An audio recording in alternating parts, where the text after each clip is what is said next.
اٹھانے کے لیے میں تجھے جاؤں گا، ہم اٹھانے کے لیے. Welcome dear viewers. Today my content is about very months and very sad songs of محمد رفیع صاحب giving to information.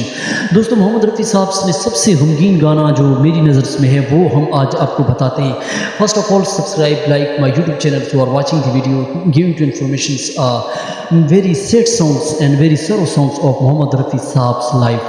دوستو ایک اس زمانے میں ایک فلم تھی جس کی ہم گیت کی بات کرتے ہیں، جس کے گیت جو اس زمانے میں ساحر لدھیانوی نے لکھے تھے، اور شنکر جے کشن آپ جیسے کہ جانتے ہیں کہ وہ میوزک کی انڈسٹری تھی اور ان کے پاس جو گیت سنگیت تھے ان کے البم ہوتے تھے اور وہ میوزک انڈسٹری کہلاتے تھے اس زمانے میں.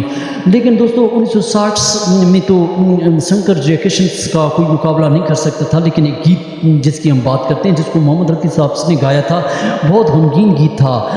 اور فلمز دوستو اس زمانے میں جو 1968 میں 1968 میں ایک فلم تھی وہ آپ ریسرچ کر کے دیکھ سکتے ہیں. اس فلم کا نام ہے میرے حضور.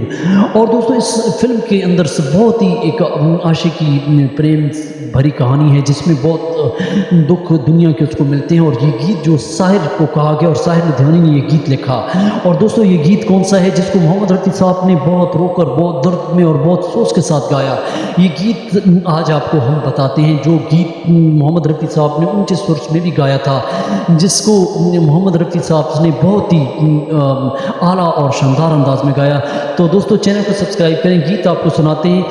غم اٹھانے کے لیے میں تجھے جاؤں گا، غم اٹھانے کے لیے میں تجھے جاؤں گا، غم اٹھانے کے لیے میں تجھے جاؤں گا، غم اٹھانے کے لیے میں تجھے جاؤں گا، غم اٹھانے کے لیے.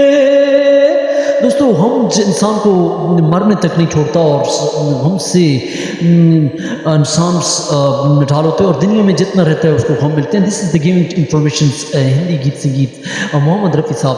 دوستو چینل کو سبسکرائب کریں، لائک کریں اور کمنٹ ضرور دیں. تو اس گیت کو یوٹیوب پہ ضرور سنیں. Thank for watching.